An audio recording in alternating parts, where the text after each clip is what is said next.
Alhamdulillahirabbil alamin wa bihi nasta'inu ala umuri dunya waddin wassalatu wassalamu ala asrofil anbiya'i wal mursalin wa ala alihi washabihi ajmain amma ba'du.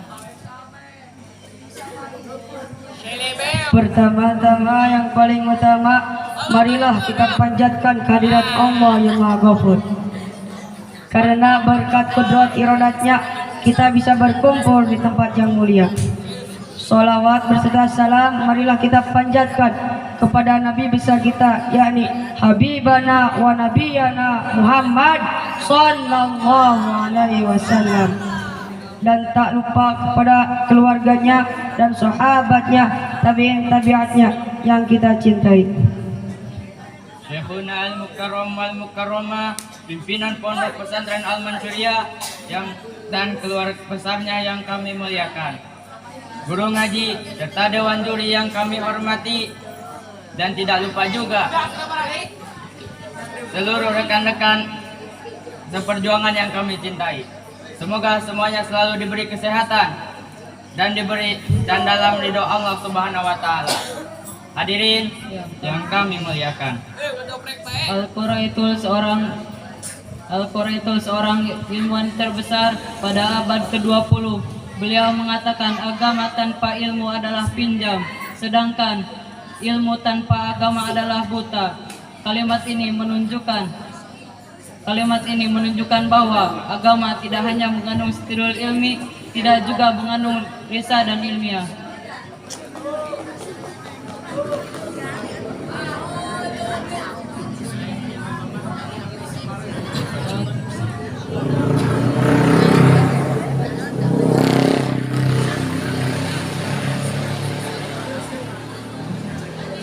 Tidak juga mengandung risalah dan ilmiah yang kondusif. Selain daripada itu, kalimat tersebut menunjukkan bahwa ilmu pengetahuan tanpa panduan agama tidak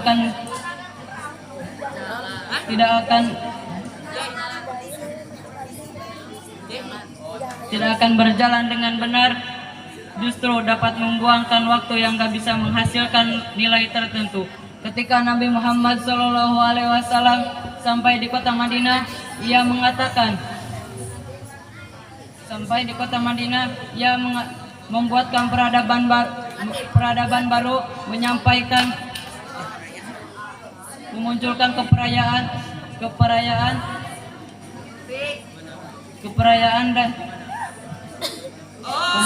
kepercayaan bahwa Islam merupakan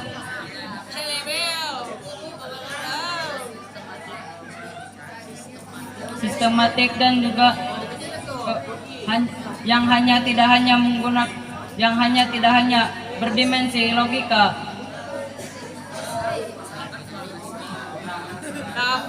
Itulah tapi juga berdimensi logika. Indonesia.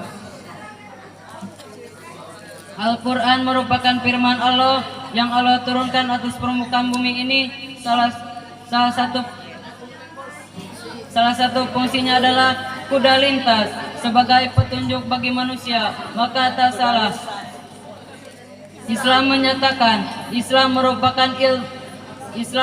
merupakan bapaknya ilmu pengetahuan, sedangkan Al-Quran merupakan kitabnya ilmu pengetahuan. Dari penjelasan tersebut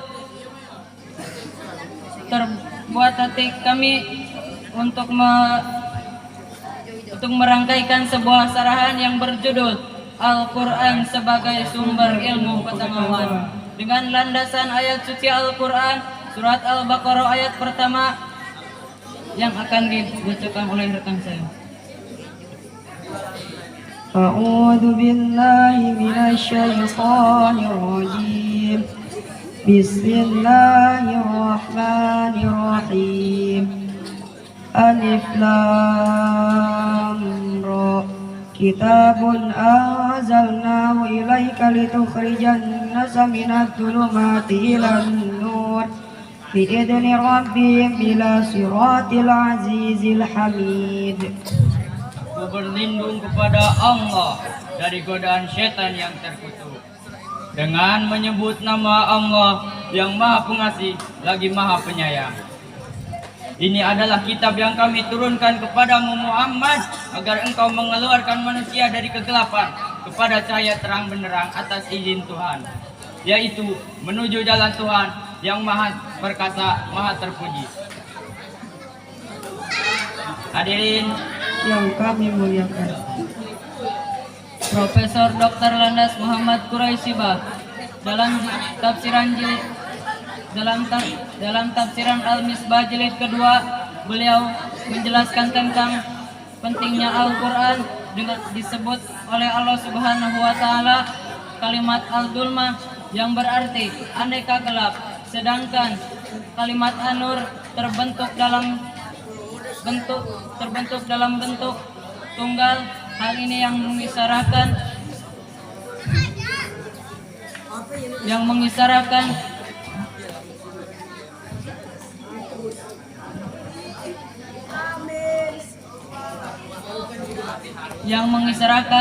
bahwa benar-benar An-Nur hanya tidak bisa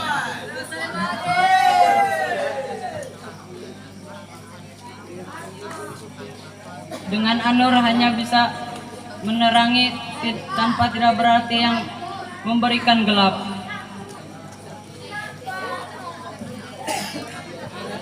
Penjelasan tentang pentingnya Al-Quran menunjukkan bahwa antaranya ilmu pengetahuan dan Al-Quran yang saling mengikut. Mali bin Nabi dalam kitabnya Innaj'al Mushtarikin Al-Hadis menuliskan, ilmu pengetahuan merupakan masalah yang dipergunakan wujud terwujudnya masalah tersebut.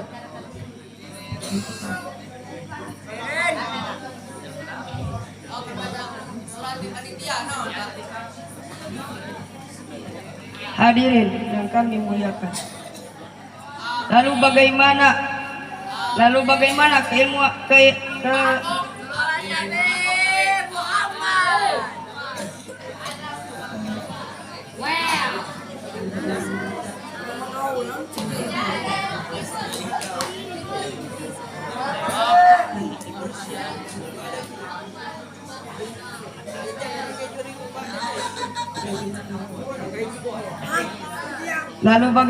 keilmuan umat Islam yang saat ini pada penelitian internasional yang dikatakan Israel yang beragama Yahudi 1 juta penduduk memiliki 1.600 pagar ilmu pengetahuan. Amerika 1 juta penduduk 160 juta ilmu pengetahuan. 1 juta penduduk memiliki 160 pagar ilmu pengetahuan, sedangkan Indonesia 1 juta penduduk memiliki 65 pagar ilmu pengetahuan. Jika kita perhatikan secara seksama dalam bidang sains dan teknologi, kita jauh tertinggal dari negara-negara lain, jauh tertinggal dari Amerika yang frontatonis, jauh tertinggal dari kerajaan yang Konfusianis, jauh tertinggal dari Jepang yang Buddhis. Para hadirin, dari 14 abad yang lalu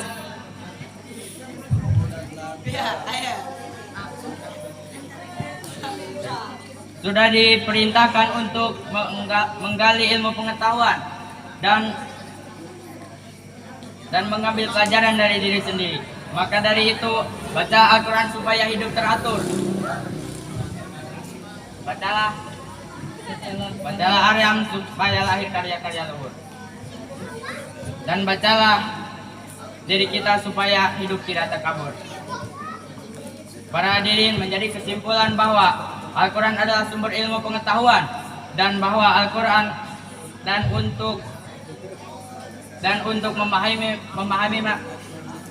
memahaminya dibutuhkan ajaran yang serius.